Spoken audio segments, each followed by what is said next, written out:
Revisión de la historia o adaptación dramática. La tendencia de algunas series cinematográficas de recrear un pasado inexistente de acuerdo a nuestras sensibilidades actuales pudiera ser una forma de evitarnos recordar un doloroso pasado. Conversamos sobre las historias alternativas entre amigos.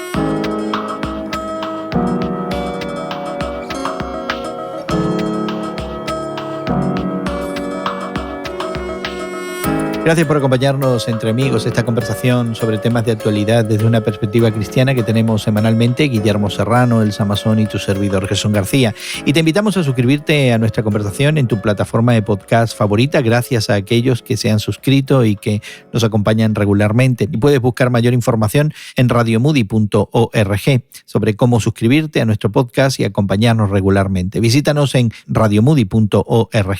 Hoy queremos conversar sobre esas expresiones artísticas y mediáticas, las encontramos en el cine, en las series de televisión, que parecen estar reinterpretando la historia, incluyendo a veces encares y entendimientos de las cosas que son propias más de nuestros días y no de las épocas pasadas que a veces se representan. Un caso reciente es la popular serie de Netflix Bridgerton, que muestra la época de la regencia británica a comienzos del siglo XIX, entre 1811 y 1820, y que muestra a personas de toda raza, blancos, negros, asiáticos, compartiendo el privilegio que en aquella época estaba tan solo reservado a las personas de raza blanca. Y no sé si es parte de esta adaptación de una obra o realmente una revisión de la historia, quizás un deseo de cómo hubiéramos querido que nuestra historia hubiera sido, y en realidad fue mucho más trágica que eso que se nos enseña en alguna serie de televisión. Sí, yo creo que esta nueva moda, digamos, en el mundo de las artes, en este caso la televisión, el cine, esta representación, ¿verdad?, de Londres del siglo XIX, donde personas de la realeza o personas de la alta alcurnia, de sangre azul, están mezclados étnicamente, y la realidad histórica de Londres del siglo XIX era de que en su gran mayoría eran personas de raza blanca, y las personas de alguna etnia eran los que estaban relegados a trabajos duros, a trabajos difíciles y a trabajos domésticos. Y ahora estamos viendo, tal vez para poder reintroducir estas historias clásicas, un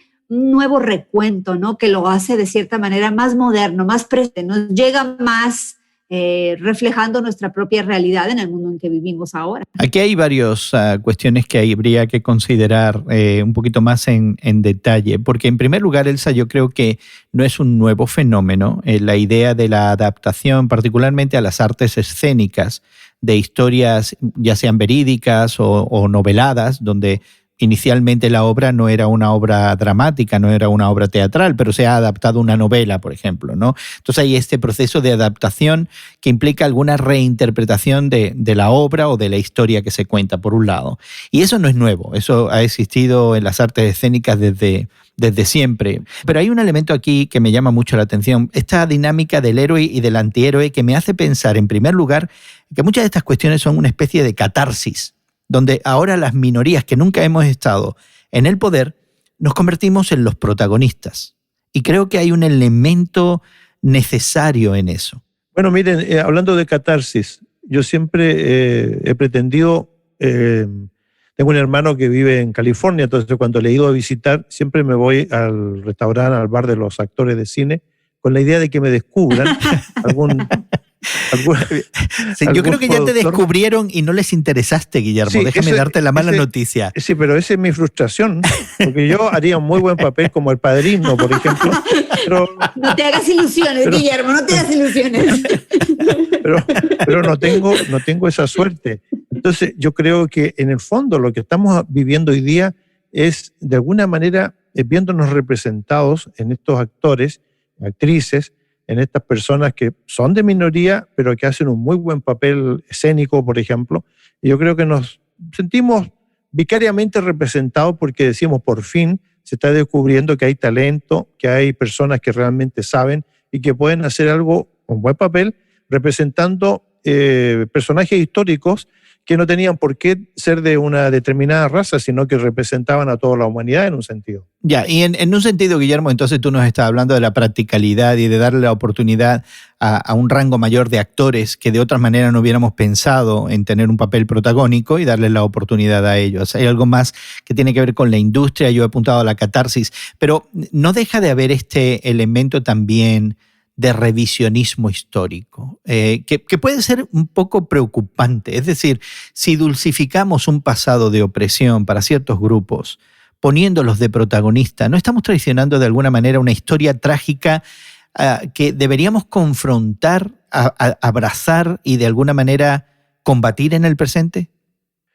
Hay un comediante, Chappelle se llama él, que hizo uno de sus episodios extraordinarios cuando él se presenta ante un grupo de estos racistas, supremacistas blancos, pero él va disfrazado y con una especie de, yo diría, de algo que le cubría su cabeza, qué sé yo. Ya, es un cómico afroamericano y en uno de sus episodios aparece como un miembro del Ku Klux Klan y su cara está cubierta por la tradicional máscara que usan, ¿no? La capucha. La capucha, sí. Pero él ofende a todos los afroamericanos que no merecen vivir, que se creen que nos están usurpando nuestros lugares, nuestros puestos, y nosotros no queremos saber nada con ellos, hasta que de pronto se descubre su capucha y se dan cuenta todos que él es afroamericano, ¿no? Y es ciego, él es ciego. Él no puede darse cuenta de que él es afroamericano. Entonces yo creo que aquí hay una ironía, un sarcasmo extraordinario contra todos estos grupos supremacistas, contra toda esta gente que se cree que tienen el derecho y el deber de representar todo, incluso en el arte. Pero lo que dice Gerson también merece una contraparte. ¿Por qué razón nosotros no vamos a cuestionar las historias que se nos han contado y que a lo mejor tenían algún tipo de trasfondo racial, aunque ahora a lo mejor somos capaces de detectarlo, pero en su momento no fuimos capaces?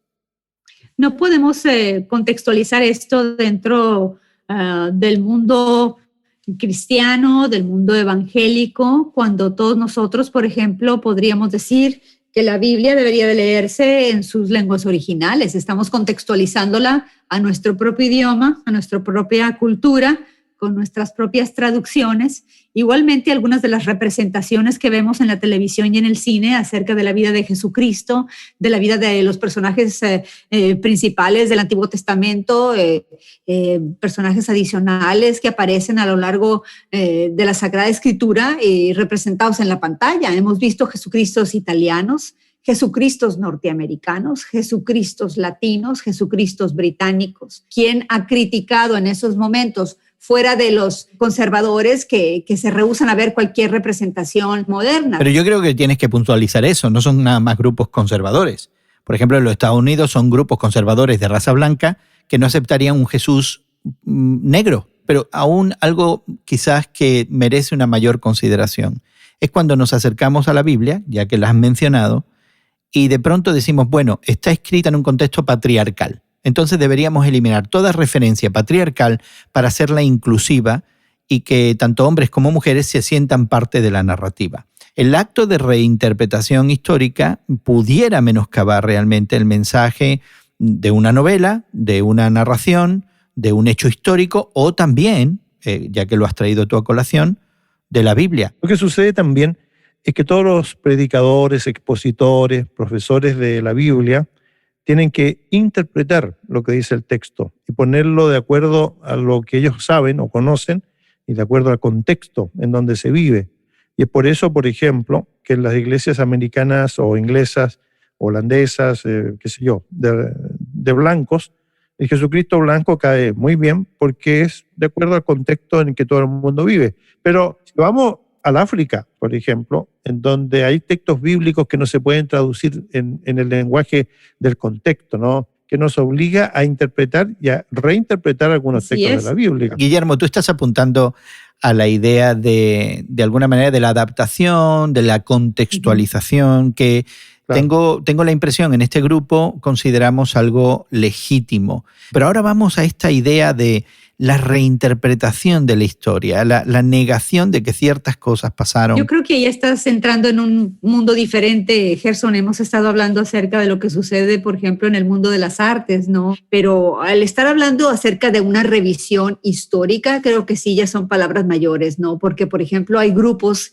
que han decidido lanzar publicaciones, medios sociales, digitales, impresos, donde dicen que el holocausto, por ejemplo, de los judíos en la Segunda Guerra Mundial jamás existió. Eso en realidad es un revisionismo histórico. Creo que el tomarse una licencia artística y recontar una historia de Dickens o de las hermanas Bronte, ¿verdad? E incluir actores minoritarios dentro de los roles que originalmente fueron intencionados para actores blancos, pues eso es diferente al tratar de cambiar la historia, y creo que ahí ya se cruza una línea ética que no debemos de cruzar. Siempre y cuando se mantenga dentro del plano de la fantasía, entonces hablaríamos de que no es una revisión histórica. Pero esta es la situación. ¿Cómo un lector o un televidente o un espectador de cine de raza judía pudiera enfrentarse a una narrativa que,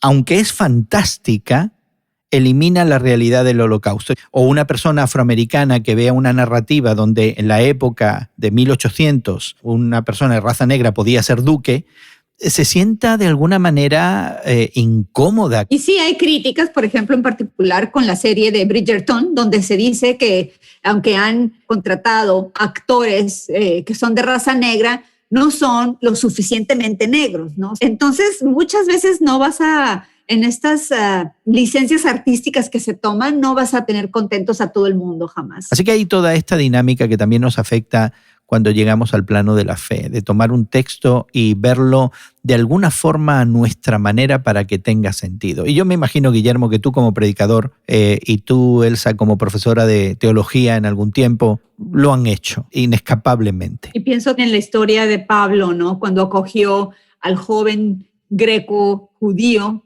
Timoteo, siendo de padre griego y de madre judía, era alguien quien seguramente fue mal visto dentro del liderazgo de la joven iglesia cristiana de su tiempo en el contexto de Jerusalén. Y yo creo que desde ese momento estamos viendo el valor de la contextualización de lo que es la fe a la cual ustedes y yo nos acatamos. Bueno, estoy pensando en Jesucristo, por ejemplo, que era de Judea, descendiente de un linaje más o menos homogéneo, y cuando él se va y comienza a hacer unas predicaciones y enseñanzas entre los samaritanos, que era una raza híbrida que estaba formada por judíos, pero también estaba formada por gente del área. Y sin embargo, él tiene a varios de sus discípulos y hace principalmente su ministerio en esa parte de Samaria. Es decir, aquí él trata de establecer un puente entre las razas, porque para él era importante que todas las personas fueran aceptadas de acuerdo a lo que eran y no de acuerdo a historias o a lo que tenían o a lo que podrían ser. Entonces yo creo que Jesucristo da un ejemplo de inclusión. A lo mejor ese debería ser el ejemplo para el arte también. ¿Por qué no? Pues queremos animarte, querido amigo, querida amiga, que nos acompañas en esta conversación, a que también nos des tu opinión. ¿Cómo lo experimentas tú? ¿Qué percibes cuando te expones quizás a algún drama televisivo, alguna serie de televisión, alguna película, algún texto, y ves esta inversión de pronto de los roles que sabemos que en la historia real nos sucedieron? ¿Cómo reaccionas ante eso? Cuéntanos, ponte en contacto con nosotros y visítanos en nuestra página de internet radiomoody.org, o también puedes encontrarte con nosotros en Twitter. En Twitter somos tus temas de hoy. Allí también encontrarás información de cómo suscribirte a nuestra conversación en tu plataforma de podcast favorita. Te animamos a que lo hagas y estamos muy agradecidos a todos aquellas que de alguna manera ya lo hicieron y nos acompañan regularmente entre amigos. Queremos agradecer mucho también el trabajo de producción que se hace tanto en Sao Paulo, Brasil, como en la ciudad de Chicago, y que hace posible que esta conversación llegue hasta ti. Agradecerle a Elsa y a Guillermo el tiempo que han pasado con nosotros, y a nombre de este equipo, tu servidor Gerson García, agradeciéndote a ti esta compañía tuya regular entre amigos. Esperamos volverte a ver en otra ocasión, y hasta que eso suceda, que pases un buen día y que Dios te bendiga.